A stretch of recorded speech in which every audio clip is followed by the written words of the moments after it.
Hey guys, good morning. This is Diary of a Coach, episode 296. 296, Diary of a Coach. How are you this morning? How do you do? How is the week going? This is the midweek. The week of good imaginations, the week of good thinking, creativity, and everything that is mentally positive. This is the week of good imagination. Woo! It's been a fantastic week so far for me. Hectic. It's been a week of retreating for a client, and it runs all the way till Saturday, so it's quite intense. I'm psyching myself to brace up for the rest of the week. It's a long week. So, in the space of 1 week, two people have asked me a direct question. How do you handle rejection? Direct questions. Last week and yesterday, two different people. How do you handle rejection? Is it okay to feel bad when you've been rejected? So I've decided to talk about it on Diary of a Coach. And so here's my take. I told the fellow yesterday, I said, it is natural to feel bad when you feel rejected. It is natural to feel bad when you feel rejected. You know why? Before you made the attempt to place a request, before you sought out, to get the attention of the person or the thing, whatever you were looking forward to, your emotions were already vested in it. Your emotions were already vested in it. You already hoped that it would turn out positive. You already imagined that it was going to turn out the way you wanted. You already dreamt. You already pictured. You'd already built a plan. That's the way it is. Aha. Yes, so Boo episode.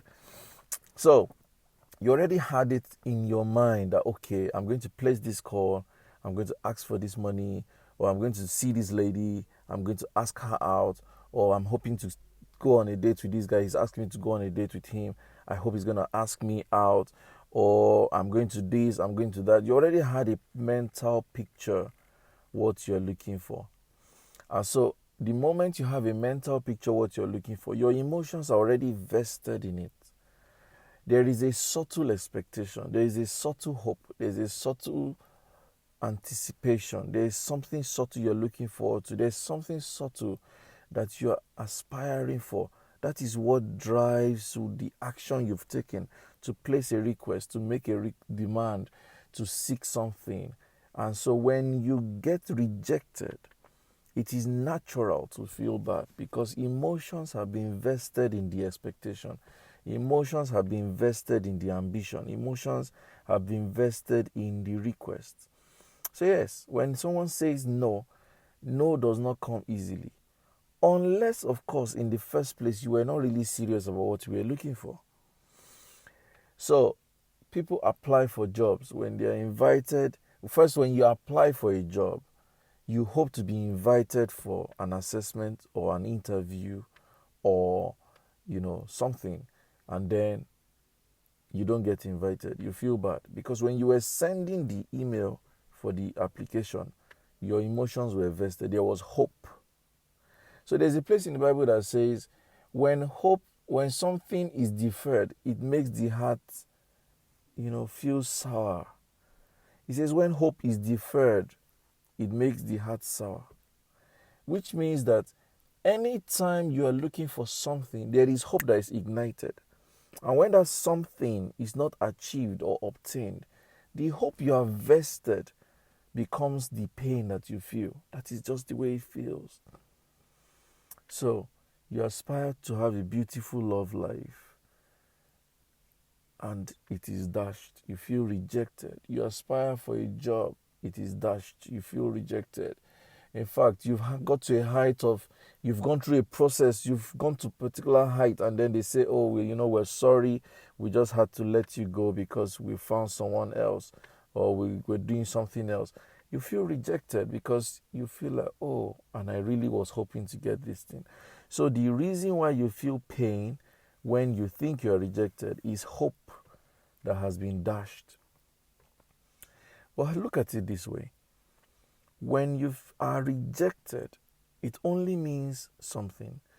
It means that it is not an opportunity or an identity or a platform that you need at that time. That is one option. Another way to look at it is, I do not have the requisite information for what I have applied for. Because if I did, I'll most likely turn out the better candidate or the better option. See, typical example. Two people get into a friendship, they become quite close, and then one rejects the other. There is something that happened. Is it that the values don't align, or the character doesn't align, or the behaviors of one of the parties don't align, and the other had to say, I need to pull out of this thing. That's the way it works. You apply for a job or a request for a donation or a grant or a loan, and you are rejected. There is an information you don't have. Because if you had the requisite information, they would not likely reject you. I'm talking about an ideal situation. In fact, in an unideal situation where someone has a predetermined preference, a typical example, people apply for jobs, the people hiring already have a preferred candidate, and you are rejected not because you are not qualified, but because they have a preferred candidate. It is still the same thing. It means that you were not designed to have that opportunity. You need to look at it that way. One thing we learn in neuroscience is that all forms of rejection is feedback. All forms of rejection is feedback. So the question you should ask yourself is, what is the likely reason why I was rejected? What does it show me about myself?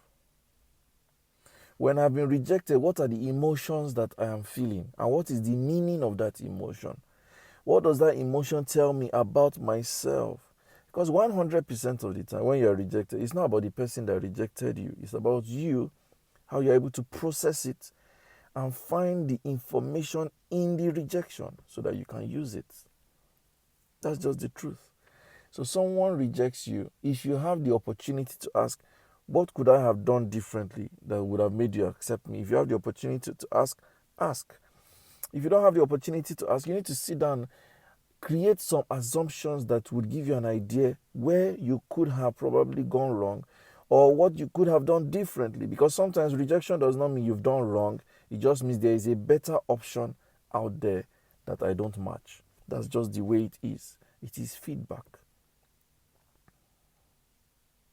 So if you are able to determine the feedback, if you're able to measure the feedback from what has transpired in the process, you're able to take advantage of it and prepare better. That's what happened with Abraham Lincoln.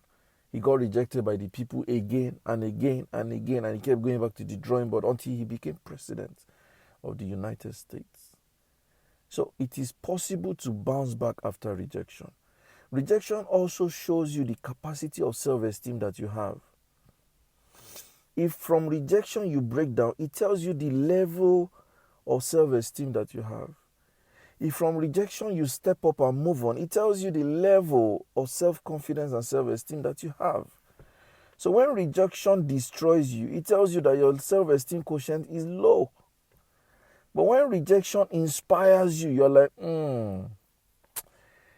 I will come back. It tells you the level of self-confidence and self-acceptance and self-esteem that you have.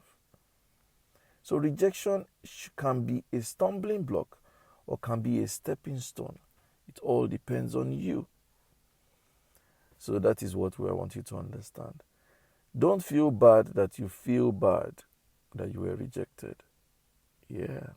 Don't feel bad that you feel bad that you were rejected. Rejection would hurt because it's feedback. When I ask people, would you like to join BSG? And they're like, I don't think I want to join BSG. Some people tell me, I don't know how it will be useful to me. And I go all the way trying to explain and explain and explain. They're like, coach, not now. I feel like, oh, that hurt. But hey, it's feedback. They don't need it right now.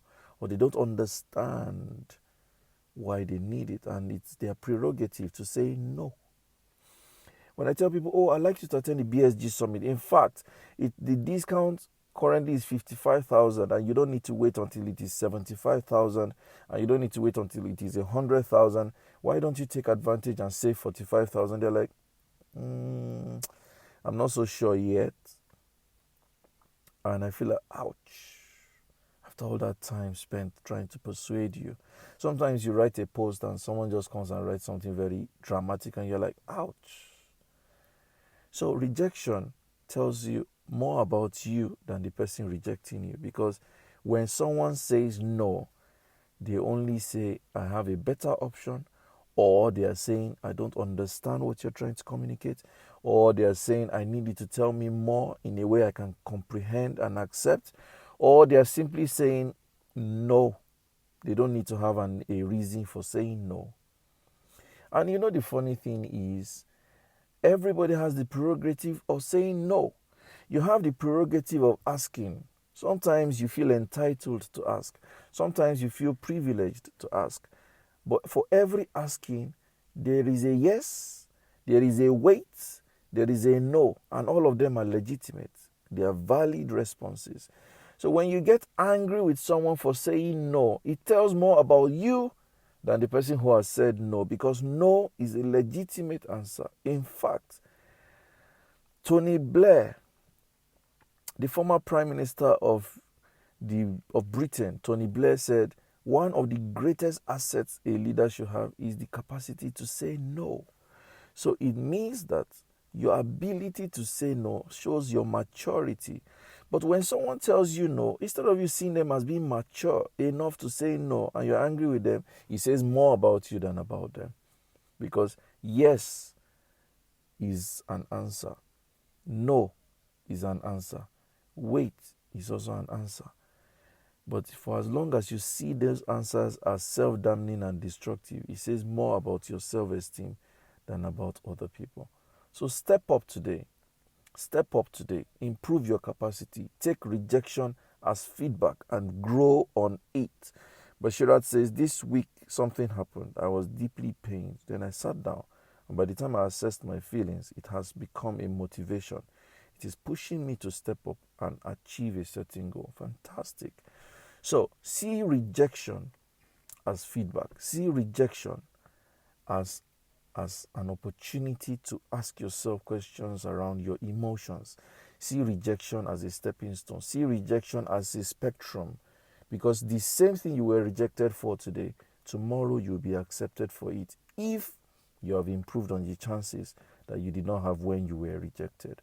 So my people, it's okay to feel bad when you are rejected, but don't stay bad. Don't stay feeling bad. Don't stay brooding and sorrowing and glooming. Don't go transferring aggression, feeling like, oh my God, why? How dare he reject me? How dare she reject me? I hear some people, you're hoping one guy will toast you, and then he doesn't know. You're like, I beg Joe, that man said, I was just trying to manage him. The auntie, wake up, smell the coffee. He's saying something else. Pay attention. Or the guy, the guy has toasted the baby, has gone all out, he has paid, he has spent money giving her this, that, all the persuasion and all the paparazzi and swag. And she's like, bros, I'm just your friend though. She friend zone. You're like, get out of here, Joe. I just they try manage you, say you are forming. You're too proud. Proud. And uncle, wake up, smell the coffee. She wants something else. Don't take rejection hard like that. Step up to the plate and build on it. Folake says, just recovering from a rejection yesterday. This post is timely. Oh my God, I'm led by the Spirit. Thank you. She says, on the advice of a friend, I wrote myself a fat check. I will cash it soon. Fantastic. That's the motivation, man. So let's keep driving. Let's keep pushing. Every one of us will face rejection one time or the other. You can't run away from it. Whether you like it or you like it. Whether you accept it or you don't accept it. Whether you appreciate it or not, you will face rejection one time or the other. It will happen. So the earlier you understood how to process rejection, the better for your mental health. Thank you for watching Diary of a Coach. Today's episode 296. We're inching close to episode 300, and I'm loving it. Have a beautiful Wednesday. I love you guys. And hey guys, if you have not registered for BSG Summit, why would you rather spend 75K when you can spend 55K? Come on, don't reject me today.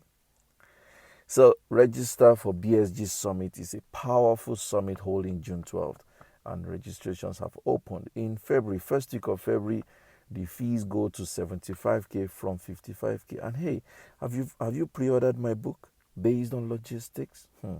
Solid book on business. You don't want to miss it. Thank you for watching Diary of a Coach. This is on Facebook. On YouTube, it's going on at 9:30, so you can watch the replay. Thank you so much. Share this. I love you so much. Have a wonderful Wednesday and go imagining things positive. And God bless you.